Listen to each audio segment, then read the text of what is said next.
This is my home, Black Hills of Dakota. I grew up on a ranch 5-6 miles to the north. It's a wonderful and rich mix of timber and rock, mountains, landforms of all sorts. Off to the east, there are some major river breaks and river bottoms that have always been of interest to me. It's really my school. I didn't go through an arts program. There wasn't one in the public school. This has been a great teacher to me. All of these objects that have lessons to share.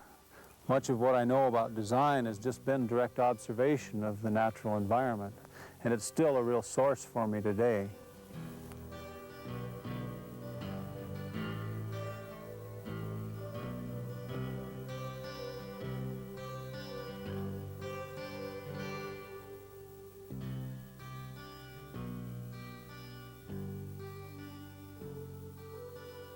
Sculpture is first of all and primarily a beautiful object in space. It's something that has power to it. Maybe beauty is the wrong word, but it has strength and it has an internal coherence. It has a full vision, a whole message. I'm always trying to be authentic in what I record. Even if it's a non-objective piece, I'm still trying to catch forms that feel in my heart like things that I've seen. Everybody has imagery that they've tucked into their heart and soul and mind starting from day one. And who knows what kind of collective images we have from the past.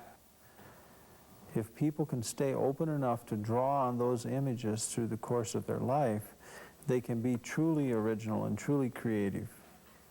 The object isn't to be an artist, it's to live a creative life and involve yourself in something wholeheartedly. That's the idea of doing your best when you do something. It's the idea of giving yourself over to it. Literally, life, none of us are going to get out of this alive, and we pour ourselves out as we go along. We just pick an area that we want to be involved in, and then we do it. And that's what the wonderful aspect of the arts is about. We have an opportunity to do that over and over and over again. Maybe one of the real hallmarks of somebody who's being truthful or honest in their artwork is the fact they keep growing.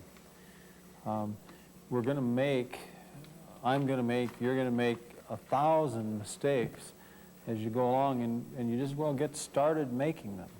As a start to the creative process, I've always found it real helpful to think of it as play. It's not something so much to be feared as it is something to enjoy.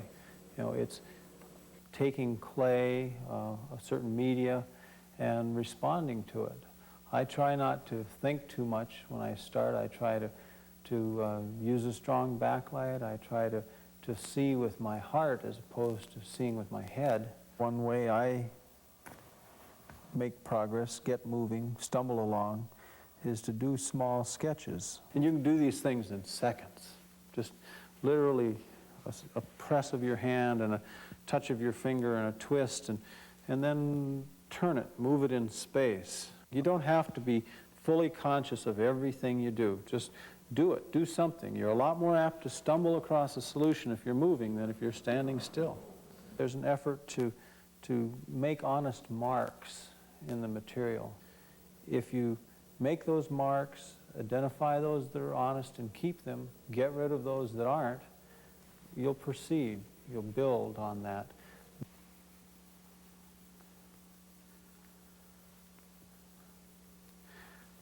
You may feel a little bit of fear at this point, but you also should feel a little exhilaration, a little fun taking place in your system.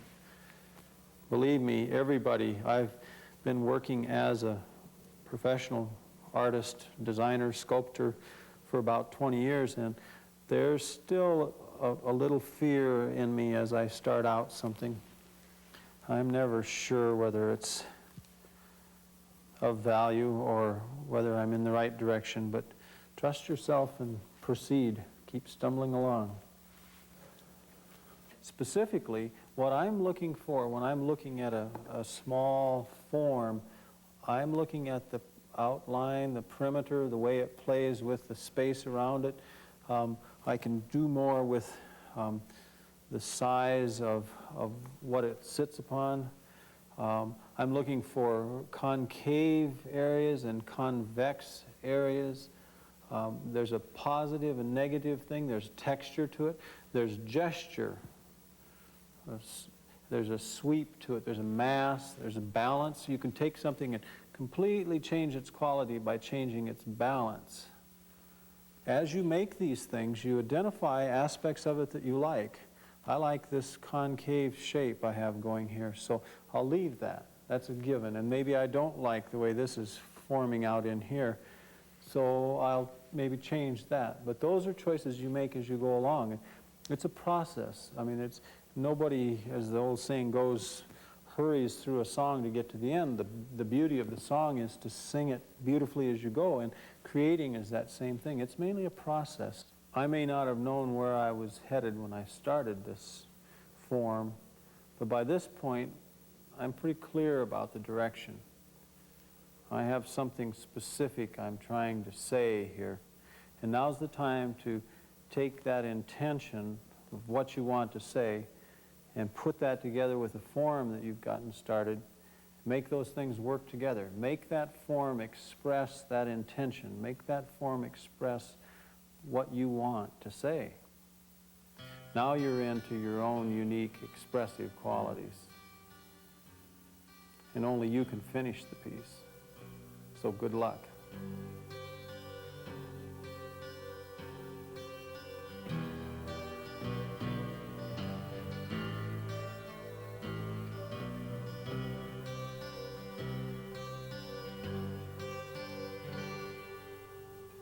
Well, once I've made one of these small, playful sketches, and I like it, I see things that I can develop in it, and I want to make it larger, but the clay just won't stay in the right shape. If I get anything more than this much clay, well, I need something to support it.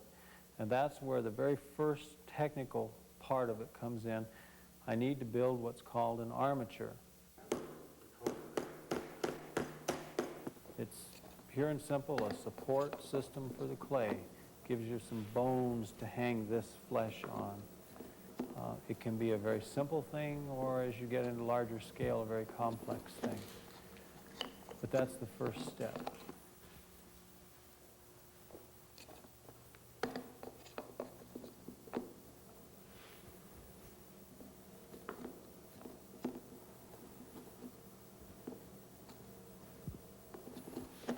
There are a lot of different methods of making an armature, and I think artists are always devising something new. What I've come up with is one where I'm actually making each bone in the body just out of a piece of wood, not forming it particularly in exactly that shape, but getting the right length, setting proportions, and then putting joints in that have a range of movement that's similar to our own body, something that mimics our own form. This sort of thing lets me really sculpt and respond on a large scale to the piece. I'm not tied into a real rigid form. I can actually put some clay on this, find out that maybe this gesture across here isn't quite right, and drop the arm a little bit. So it gives me a lot of flexibility.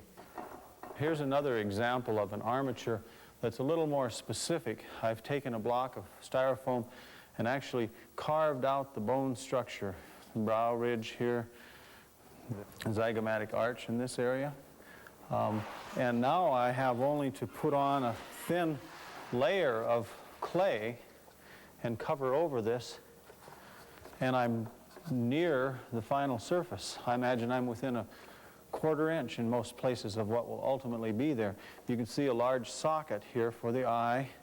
I'll do that so that I can keep in mind that there is a ball protruding from the head. And the lids cover that just like window shades cover a window. You can see how fast this thing can take form. There's really not much to be done. And there we go. It's necessary to work this in fairly soft clay, work it into the foam so it'll hold on to it. You won't lose it later. When this piece is completed, the amount of clay is surprisingly small. I imagine I'll have 50 to 75 pounds of clay at the very most, and maybe a great deal less. Here's an example of an 8-foot piece that was basically created from this little idea sketch. There's really not enough information in this work to jump right into something like this, so I do an intermediate piece where I can solve a lot of my problems on a smaller scale. Here I can work out gesture, I can work out my skeletal form and my anatomical forms, get the drapery correct, develop the thing in the round a bit more, make it a real three-dimensional piece,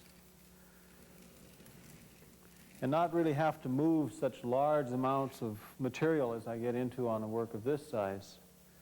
I think it's essential to develop a smaller work fully and then go up. I'm trying to talk about vision in this piece, so I'm trying to make the gesture suggest that. I'm trying to make the gesture communicate the idea of pursuit of a vision. So search for those relationships, get an honest movement, weave in those three families of mass, space, and context. And then when you have your final form, you're ready to move on into a larger scale. With a large work, you have to literally get to where you're living with the thing before you know whether you've got it right or not. I work on a piece until it to me, seems to actually start to vibrate with life. It's a real physical effort, some major perspiration involved in doing a large work, and a lot of exhilaration.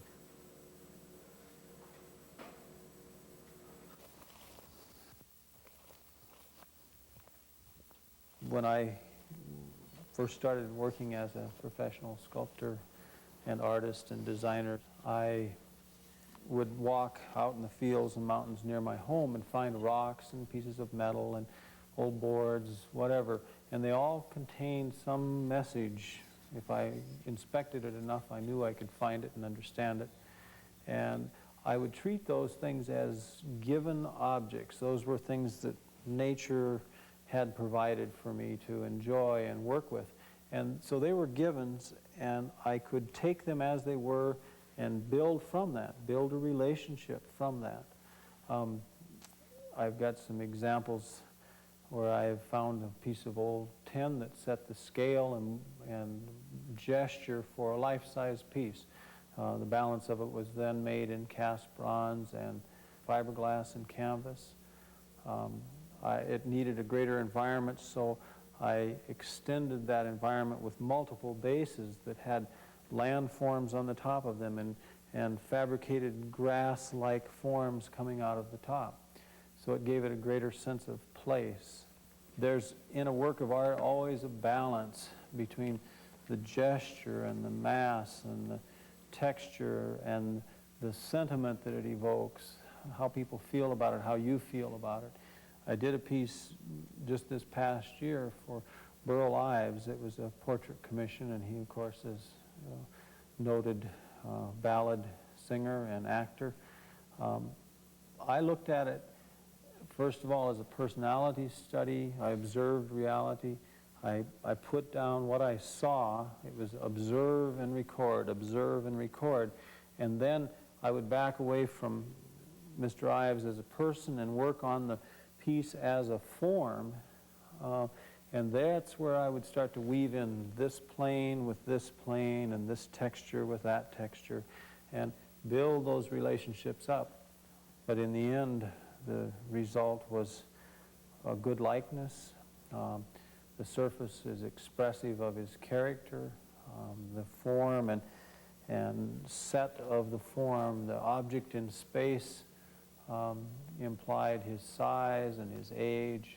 There's a traditional aesthetics of beauty and harmony and wholeness and balance and symmetry. And then on the other hand, there's this idea of, it's more like jazz. It's something that's improvisational.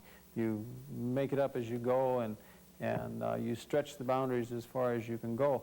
And I've given it some thought, and it seems to me that what fine art really is work that transcends a particular consciousness, a particular time, a particular culture. If it can endure when it's out of context of the people that created it, then it's really fine art. For instance, a piece, I suppose, that has done that to some degree successfully is called The Spirit of Healing, and it's basically large, angular, crystalline forms that come together in a way that suggests a human presence. And the idea behind it was that in considering the human condition, it seems that healing for us as individuals is a matter of bringing our energies into convergence and coherence and maintaining a very delicate balance. So I took major masses and brought them together in this converging form and balanced them very delicately, and then it has a kind of crystalline structure to it, a faceted surface and a crystal has always been viewed since antiquity as a kind of healing form, a healing mineral. And then there's this angelic presence to it that comes out too. So that's all part of weaving land and humanity together. The thing that does seem to make a difference, and I think it may be the bottom line in whether you can ever do anything that has greatness to it or not, and that is, are you really pulling from your own inner resources? Are you really tapping into the unique well of information and raw imagery that have come from wherever? Are you really making use of that, and are you speaking from that level? And if you are, then I think there's that chance that you may come across presenting man's condition back to man in some unique fashion that does have a timelessness to it. That may be our only hope for ever doing something great. In bronze, it's a real serious commitment because what you do is literally going to be around a couple thousand years at a minimum. That's given very bad environmental conditions, and probably a lot longer. So don't commit it to bronze until you're real sure that you've said what you'd like to say. Sculpting is a medium that requires a practical kind of attitude or aptitude. It's not quite as direct a final result as you might have in some painting forms. You have to deal with a lot of people and go through a lot of technical paraphernalia and process to get to your final result. You have to enlist the help of a foundry, and you have other people who have more expertise in melting the metal and pouring it, and sometimes in welding pieces back together again. So you release control at certain points to qualified personnel. It's a bit of an adventure as you get into that. But the first step in this long process of translating from clay to cast bronze is to make a mold. I've got to find some way to capture this very fragile clay in a material that can be cast in metal. And to do that, I take an industrial molding rubber and pick up the detail, and I use plaster over that to hold the form. It's made in sections, very carefully calculated sections, so that we can put them back together as easily as possible. On a large work, it'd be impossible to carry the thing around, to transport it, unless it were broken down into pieces. Once the mold is made, we clean all the clay out and melt down a casting wax and pour into it.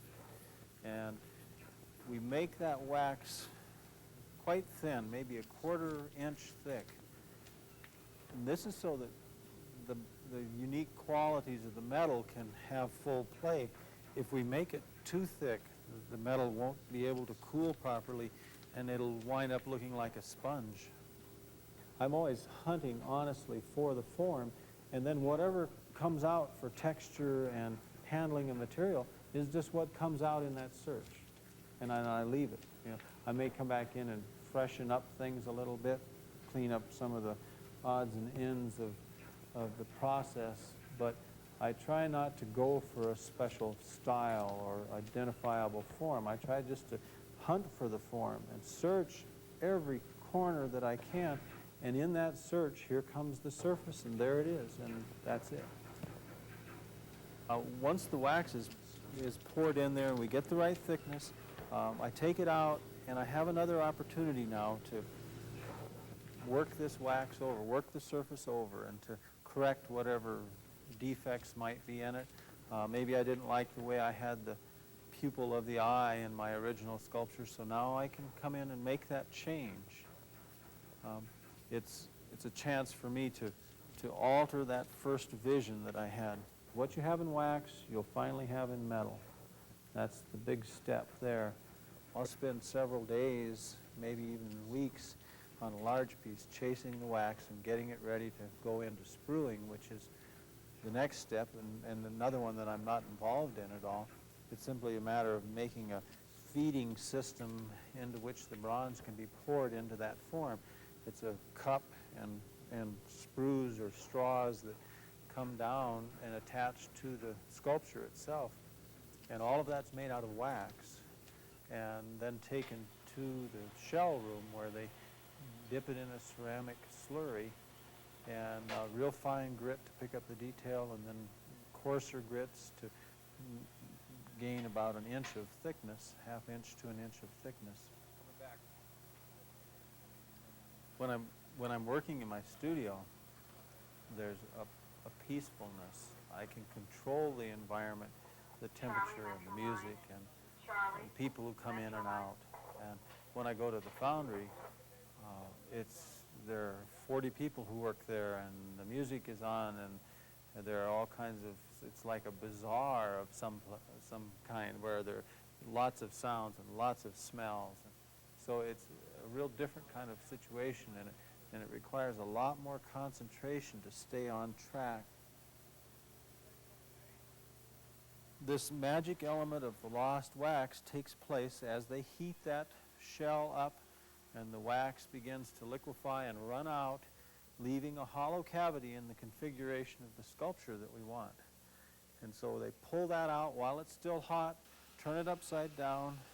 They've got their molten bronze ready at about 2,000 degrees. It's glowing red, orange, and pour that quickly into the cavity, into that pouring cup, down those sprue lines, and into the form of the sculpture.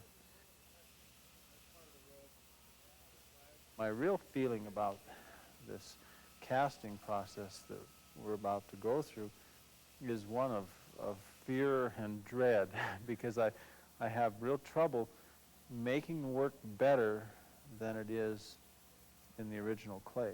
There's something about the beauty of the clay that's always so enticing to me. There's this wonderful organic quality about it. It feels alive because the clay is really a living material. And what we're going to try to do is now translate that into some sort of hard, very permanent material, metal, cast bronze.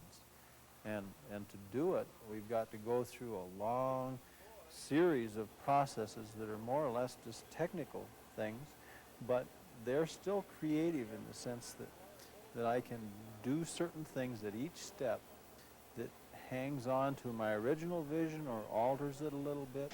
I can come up with something that's even maybe more powerful than what I have in my clay original.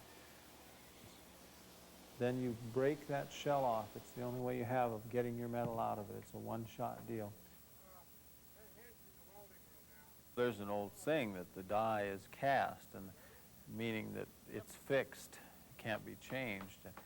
And at a certain point in the process, when the metal is poured and you've got your sculpture in metal, you no longer have the options that you once had to make changes of a major sort. You break that shell, then you have a raw casting, and you begin a cleanup process that involves sandblasting, blowing sand at it under pressure to clean the surface. And you use grinding tools that take away the feeder lines that fed the metal into that cavity. to be a sculptor, I think, requires a broad range of skills to be really successful at it. You have to be able to work with people, to be able to communicate your ideas. I really enjoy the assembly of all these pieces that were once molds, then waxes, then cast sections, and then we begin, once we've cleaned them up, we begin assembling them. We're able to use the same alloy rod as the metal that we've poured, and there's absolutely no evidence of the work being cast in pieces. Once we've accomplished this with the use of large hammers and a great deal of muscle and sweat,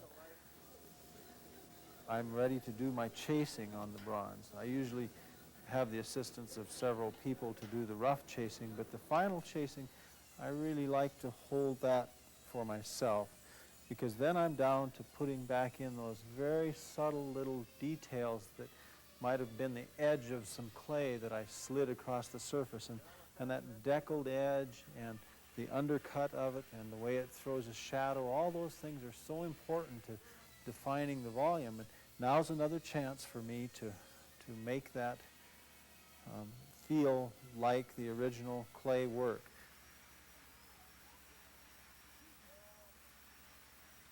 Art, to me, seems to have a kind of urgency to it when you're in the throes of creating. And that creating can be putting a patina on the piece when you're right near the end of the entire game that you've played with it, where you're applying a final surface coloration to it. And that's done with different chemicals under different solutions and at different temperatures. Creativity is more important than being an artist. You live a creative life, and a person can do that on so many levels. It's not necessary to be involved directly in making sculpture or doing paintings to be creative. It's a problem-solving approach to life and a looking for new ways of connecting previously unconnected relationships. It's been known for a long time that most of the great discoveries in the world come from someone who immersed themselves in a problem, muddled around endlessly with it, and then oftentimes almost gave up in frustration and desperation and walked away. And somehow in that time where you let go of all that internalized information and just sit on it for a while, the answer kind of bubbles up, and there you go. Being an artist is going to come from inside of you. It's going to come from your accumulated experience and from your ability and earnestness in expressing that experience in some way. Truth in art is a person earnestly responding to his materials, be it environment, personal relationships, clay, paint, music, whatever. In the arts, we have the possibility of continually exploring areas that are of our greatest interest. I mean, discipline is the natural attraction of the mind towards something. You can never learn too much, and you never know too little to start. No one else perceives the world in the way you do, so never discount what you do, what you're able to express. You have to give yourself over to what you're doing. I think you get back in direct proportion to what you put into it. So sincerity, even light-hearted sincerity, is real important. When the piece is all done, I'll oftentimes go back to the studio and rummage around through my little clay sketches and find the one that was the initial impetus for that work. And it always seems like a marvelous process to me at that point. I always am happy that I honored that first impulse and recorded it in some way.